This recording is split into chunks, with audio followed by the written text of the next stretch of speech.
Sud Radio Regard de Femme, Michel Vianès. Bonjour Michel. Bonjour Jean-Marie. Présidente de l'organisation non gouvernementale Regard de Femme. Michel, ça fait une semaine que Donald Trump est retourné au pouvoir à la Maison-Blanche aux États-Unis. Sa présidence sera-t-elle bénéfique aux femmes ? Oui d'un côté, non de l'autre. C'est ce que vous nous dites ce matin, Michel Vianès. Oui, bien sûr. D'abord, l'élection de Trump, c'est la machocratie au pouvoir. Et non seulement au niveau politique, mais également médiatique via les réseaux sociaux. Mark Zuckerberg, le fondateur de Facebook, appelle à un sursaut d'énergie masculiniste dans le monde professionnel. Joe Rogan, le patron de Meta, c'est-à-dire Facebook, Instagram, WhatsApp, lui, il enfile tous les propos misogynes possibles. Et dans ce magma masculiniste, une lueur rationnelle. Parmi les décrets pris le premier jour par Donald Trump, il y a l'affirmation d'une évidence. Le mot femme désigne une personne humaine de sexe féminin. C'est d'ailleurs la réponse au premier décret pris par Joe Biden le jour de son investiture en 2021. Alors justement, qu'est-ce qu'il disait cet autre décret qui disait manifestement le contraire ?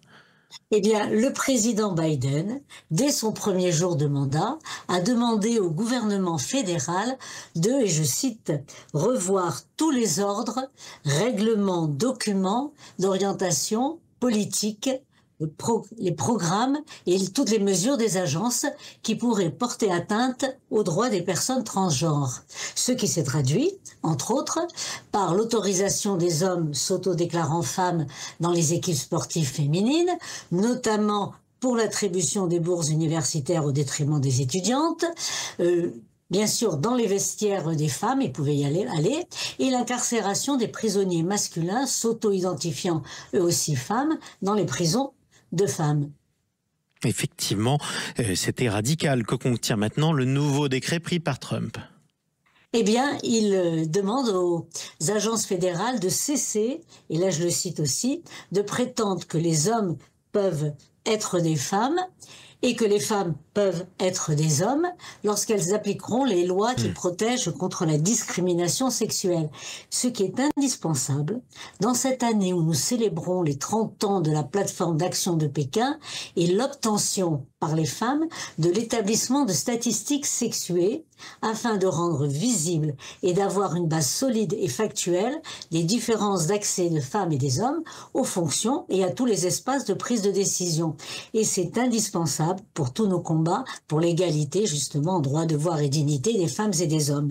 Et ce qu'il y a également dans ces décrets, c'est de mettre fin, alors quelque chose qui est très peu connu en France, mais qui est très important et très fort aux États-Unis et dans d'autres pays, en particulier dans toutes les agences internationales, c'est de mettre fin à l'utilisation rendue obligatoire de ce qu'on appelle les prénoms préférés, suivant la signature des personnes.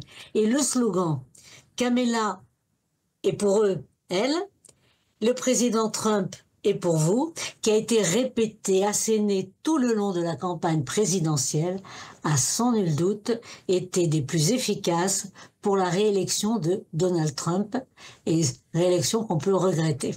Bon, en tout cas, c'était le regard de femme de Michel Vianès. J'en profite, ma chère Michel, pour vous saluer à nouveau et vous féliciter, puisque cette semaine, vous avez été décorée de l'ordre de officière de la Légion d'honneur. Et je voudrais vous dire que Sud Radio est très fier d'accompagner vos innombrables combats depuis des années, et la maison mère de Sud Radio fiduciale depuis encore plus longtemps. C'est pour ça qu'on vous embrasse, ma chère Michel Vianès, et on vous dit à samedi prochain pour un nouveau regard de femme.